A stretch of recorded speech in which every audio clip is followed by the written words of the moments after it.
बीड लोकसभा मतदारसंघात पंकजा मुंडे यांचा पराभव जिव्हारी लागल्यानं 4 जणांनी आपलं आयुष्य संपवलेलं आहे। यातल्या लातूरमधल्या सचिन मुंडे याच्या घरी जाऊन पंकजांनी त्यांच्या कुटुंबाचं सांत्वन केलं। यावेळेला पंकजा मुंडे यांनी केलेल्या एका वक्तव्याची सध्या राजकीय चर्चा वर्तुळात सुरू झालेली आहे। निवडणुकीत निवडून आले असते तर मी हिरो झाले असते, मात्र मी हिरो झालेलं कुणाला कसं आवडेल? पंकजा मुंडे यांच्या या वक्तव्याचा नेमका अर्थ काय, त्यांचा रोख कुणाकडे होता, अशी चर्चा आता सध्या सुरू झालेली आहे। फक्त इशाऱ्याकडे लक्ष ठेवायचं, सगळं सोडून घरी बसायचं असेल तर बसू, मात्र विधानसभा झाल्याशिवाय काही करायचं नाही, असं पंकजा मुंडे यांनी कार्यकर्त्यांना उद्देशून म्हटलेलं आहे। पडले म्हणजे संपले का? किती मत पडलेत मला या देशामध्ये? पहिल्या 5 मध्ये मत पडलेत मला, 3 मध्येच असतील।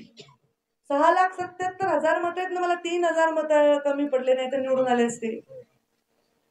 आता मी निवडून आले असते तर हिरो झाले असते। मी हिरो होईल असं कसं आवडेल मला?